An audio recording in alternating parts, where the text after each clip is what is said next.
You are the master of your fate. Let's begin. Forget everything you think you know about productivity. The truth is, pushing yourself to the brink is actually holding you back. This is the greatest lie of our age, that exhaustion is a badge of honor, that the more hours you work, the more success you will earn. I have seen men who wore their fatigue like a soldier wears a medal. They were perpetually busy, constantly in motion, and forever on the brink of what they called success, and they never arrived. They simply ran themselves ragged on a treadmill of their own design. If you feel this in your bones, if you are tired but you keep pushing, this message is for you, because the most successful people I've ever known did not work themselves to death. They understood a powerful paradox. They knew that doing less could, in fact, help them achieve more. The problem you face is not a lack of effort. It is a lack of strategy, a lack of understanding of a fundamental law that governs all human achievement. I know you've been sold a lie. You've been told to hustle, to grind, to outwork your competition. And I'm telling you that while effort is crucial, it is a tool, not a religion. When used unwisely, it can break you. So, listen closely. I'm not here to give you another motivational speech. That is cheap and worthless. I am here to give you a blueprint, a master key that unlocks a new kind of power. Before we are done, I will show you what true rest is. It is not a sign of laziness. It is not a luxury earned after you bled for your work. No, true rest is a strategic tool, a deliberate act of power that the most successful people in the world use to sharpen their minds, clarify their purpose, and multiply their results. We are going to expose the great cultural myth that says exhaustion equals achievement. I'm going to guide you through a complete reevaluation of your own work. I'm going to show you how those moments you've been taught to feel guilty about, the brief pauses, the quiet moments of reflection, the deliberate slowdowns, are not wasted time. They are the catalyst for the moments, the creative breakthroughs, and the simple, elegant solutions to your most complex problems. You will learn how to turn your exhaustion from a crushing weight into a powerful signal. You will see that your fatigue is simply your mind and body begging you to recharge. And when you learn how to heed that signal, you will not only be more productive, you will become a wellspring of new ideas. You will move with more clarity and less friction. You will gain a sustainable edge that the perpetual hustlers can only dream of. And I will prove to you that the most valuable part of your workday might just be the moment when you are not working at all. So, stay with me. The journey to unlocking this power begins now. The belief that constant busyness is the same as progress is the most destructive lie you've been told. It is a comfortable prison. It allows a man to feel productive without ever having to face the hard questions. It is the greatest form of self-sabotage because it feels like self-improvement. It is a subtle sickness that hides in plain sight. I once knew a man who was praised by everyone around him for his dedication. He was the first to arrive at the office, his desk was the most cluttered with papers, and he was always on the brink of success. He was a master of motion, but he was not a master of action. His days were a whirlwind of activity, but they never led to results. He spent his time answering every email, attending every meeting, and chasing every new opportunity that crossed his path. He called it hustle, but it was simply a form of fear. He was afraid to stop. He was afraid to sit with his own thoughts. He was afraid to choose a single definite purpose and commit to it, because what if he chose wrong? So he chose everything at once and accomplished nothing of significance. He was exhausted, but he was not successful. He had a long list of half-finished projects and a short list of concrete accomplishments. He confused effort with execution. And that is what the busy trap does to you. It convinces you that your worth is tied to your output, not your outcome. It is a way to feel productive without ever having to take the risks required for true growth. It is an escape from the responsibility of focus. A man with a clear, definite purpose does not have time to be busy. He is too occupied with being effective. His work is sharp, focused, and powerful. The man without a purpose scatters his energy like dust in the wind, and he justifies it by saying he is busy. Look at your own life. Are you truly moving forward, or are you just running in place? Do you have concrete results, or do you have a cluttered to-do list? It is time to ask yourself the hard questions. Is the goal to be exhausted or to be prosperous? To be busy or to be effective? The answer to that question will change your life. Let us talk about your mind not as a spirit or a soul, but as an engine, a magnificent, powerful engine capable of incredible things. But even the most powerful engine cannot run indefinitely. It has a natural rhythm. It requires both fuel and rest. To push it past its capacity is not a sign of strength. It is a sign of a fundamental misunderstanding of its nature. The truth is, pushing an engine that is already hot will not give you more speed. It will only create more friction. It will burn out the very gears of your mind. This is not a matter of opinion. This is a matter of universal law. The part of your mind that handles all of your most complex tasks, the planning, the problem solving, the difficult decisions, requires regular periods of disengagement to function properly.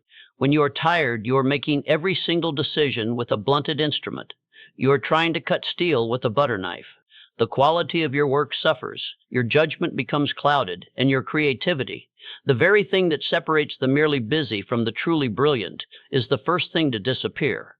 I have seen men who were brilliant in their youth become dull and uninspired by their middle years, all because they believed they could outrun the laws of nature. They confused being worn out with being accomplished.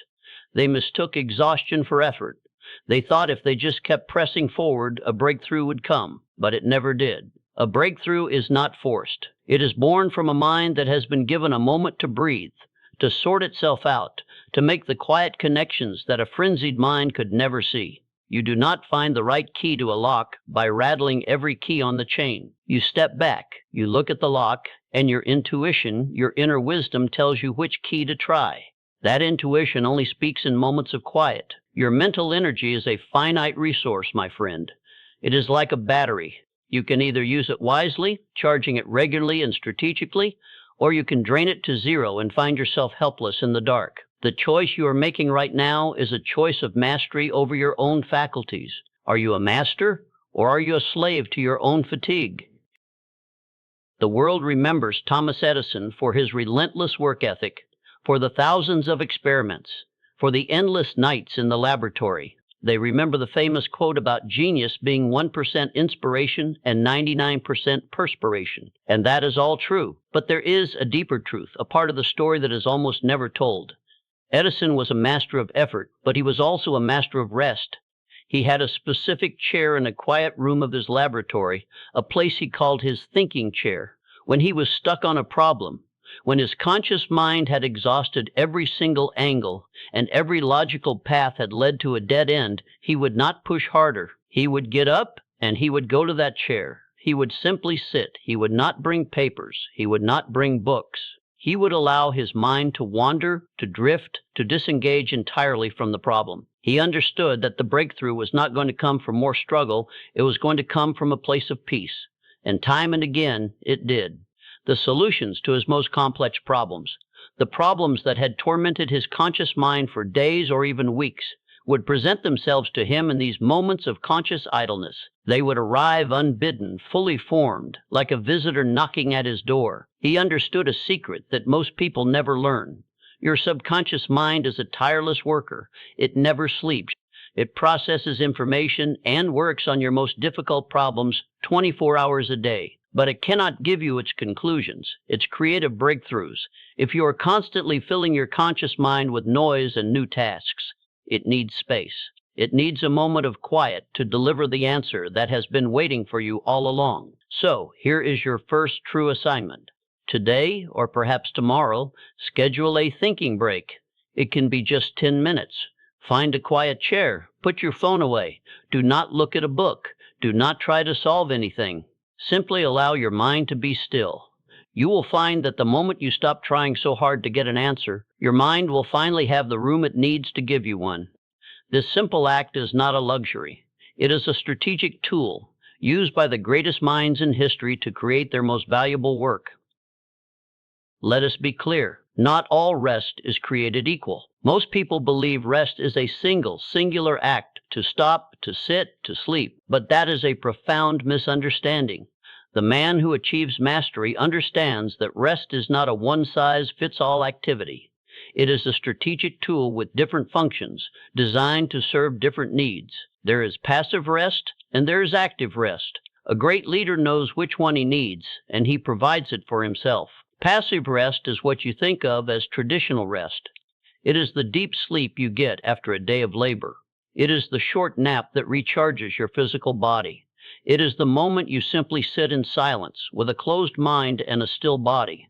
Its purpose is singular, to replenish your core energy reserves. Think of it as refueling the tank. When you are feeling physically drained, when your mind is a fog of exhaustion and your body aches from effort, what you need is passive rest. It is the most direct way to rebuild the physical and mental resources you have spent. But then there is active rest. This is where the true art lies. Active rest is a change in activity, not an absence of it. It is stepping away from the problem and engaging in something entirely different that demands your attention in a new way. It is a brisk walk in the park. It is a game of cards with friends. It is a conversation with someone who challenges your perspective. It is listening to music that moves your soul. The purpose of active rest is not to fill an empty tank, but to reorganize what is already inside. It is how you clear the pipes. It is how you allow your mind to make new connections, to process problems from a different angle, and to find the creative insights that a passive mind can never see. You must learn to diagnose your own needs. Are you exhausted from a long physical week? You need passive rest. Is your mind cluttered with a problem, feeling stuck and lacking a fresh perspective? You need active rest. You must ask yourself this question before every break. What kind of fuel does my engine need right now? You have within you a powerful machine. The secret to its endless productivity is knowing not just when to stop, but how to stop. The mind expands in the company of others, but it is often a silent expansion. A great idea is not always born from the noise of a debate. More often than not, it is born in the space between the conversations. Even the most powerful mastermind alliance, a collective brain of focused minds, requires a moment to breathe, to think, and to reflect alone. To believe that continuous talking will produce a solution is to believe that you can harvest a crop the moment you plant the seed. I will never forget a particular meeting I had with Mr. Sangles, Carnegie, and Mr. Ford. We were locked in a discussion over a problem that seemed utterly insurmountable, a business challenge with no clear path forward. For hours, we spoke, we debated, we laid out facts, and we analyzed figures. Our minds were running hot, but we were going in circles. The air in the room grew heavy with our collective effort, yet we were no closer to a solution than when we began. Finally, Mr. Carnegie stood up. "Gentlemen," he said, "the mind is a garden. You cannot force a flower to grow by staring at it." He then led us from the intense heat of the meeting room to a quiet walk through his estate. We did not speak of the problem, we simply walked. We observed the trees, the path, the sound of the birds. We were three men walking together, but we were each alone with our thoughts. It was during that silent, unassuming walk that the solution came to me, and not just to me. I saw it on Mr. Ford's face, and he later told me he had a similar breakthrough. The answer had been right in front of us the entire time, but our focused intensity had been a blindfold. We had given our minds the necessary raw materials in the meeting, but it was the silence in the space afterward that allowed our subconscious to make the necessary connections and deliver the elegant solution. This is a lesson for your own life. When you are in a meeting, when you are collaborating with others, when you are in an intense discussion, know when to call for a pause. Suggest a 5-minute silent break. Walk away from the computer. Give yourself and your partners a moment to let the ideas settle. True collaboration is not just about communication. It is about the power of independent thought that is sparked by the shared exchange. It is the silent work of the mind processing the new information that creates the true masterpiece. Rest is not a luxury. It is not an occasional reward you give yourself when you feel you have earned it. Rest is a mandatory cost of high-level performance, and the man who refuses to pay this price will eventually go bankrupt. He will lose more than money. He will lose his momentum, his creativity, and his very capacity to think clearly. I have witnessed the unseen costs of this perpetual motion. A mind that never rests becomes a desert. It cannot produce new ideas because it has not had the space to absorb new information or make new connections. The quality of your decisions suffers. The instrument you are using, your own mind, becomes blunted by fatigue, and every choice you make becomes more difficult, more prone to error. The very work you once loved, the work that gave you purpose, begins to feel like a curse. The spark of enthusiasm dies, and all that is left is the empty, mechanical grind. I remember a brilliant young man full of ambition and fire. He believed he could outwork the laws of nature. He would boast about how little he slept, how many hours he put in, how he was always on. He saw his fatigue not as a warning sign, but as proof of his dedication. He pushed so hard that he broke the very tool he was using, his mind. He began to make reckless decisions, to alienate those around him, and to lose his focus entirely. His once promising career collapsed not because of a lack of talent, but because of a lack of wisdom. He mistook burnout for a virtue. You cannot borrow from your future without paying interest. Every moment of rest you refuse to take, you are simply accumulating debt. And this debt is paid in creative blocks, in lost opportunities, in the slow death of your purpose, and in the quiet unraveling of your well-being. The man who refuses to rest is not building a kingdom. He is simply burning his own foundation. So, I ask you, look honestly at the ledger of your life. What is the true cost of your current habits? Is the price you are paying worth the lack of progress you are getting? You are taught to feel guilty for slowing down. It is a powerful emotion, one that whispers to you that you are falling behind, that you are lazy, and that your worth is tied to the length of your to-do list. This feeling is not a sign of failure. It is a learned response, a false flag planted in your mind by a society obsessed with constant motion. The truth is, the most valuable work you will ever do requires a kind of quiet, deep thought that this feeling of guilt is designed to destroy. It is a subtle fear. It is the fear that if you are not visibly working, you are not valuable. It is the false belief that your worth is determined by your output, not your inner state. But the man who understands the law of sustained success knows that this is nothing more than a trick of the mind. The truly lazy man is not the one who rests. It is the one who is so afraid of stopping that he keeps running in circles, expending his energy on actions that produce no results. He works hard, but he does not work smart. He is busy, but he is not effective. His guilt is what drives his futile effort. Rest is not a break from your purpose. It is an active service to it. It is the deliberate, strategic act of stepping away from the wheel so that you can navigate with a clear map, not with a blurred vision. Rest is an investment in your mental capital. It is a quiet confidence in your own ability to produce results that are so powerful, they do not require you to be exhausted to prove your worth.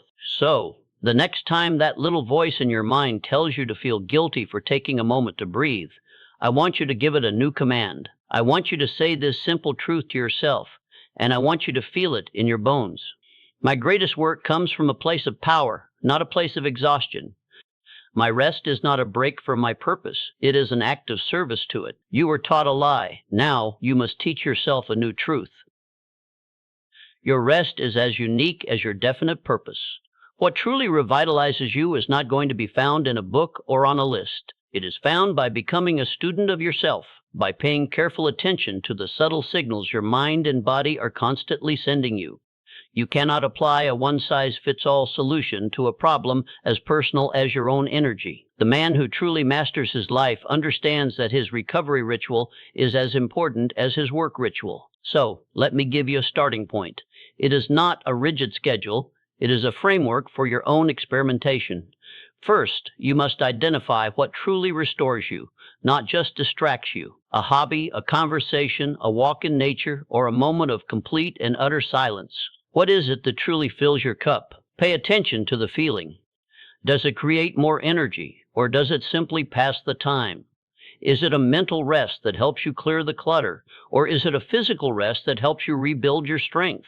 You must learn to listen to your own needs. For some, it is as simple as a 20-minute walk around the block, with no music and no phone. For others, it is an hour spent on a creative passion that has nothing to do with their professional life: painting, playing an instrument, working with their hands. For others still, it is simply sitting in a quiet room, with their eyes closed and allowing their mind to be still. It does not matter what it is, as long as it is a deliberate, intentional act of refueling and recentering yourself. This is how you take back control. This is not about being perfect. It is about being purposeful. It is about understanding that your performance is a direct result of your state of being. The master craftsman knows his tools.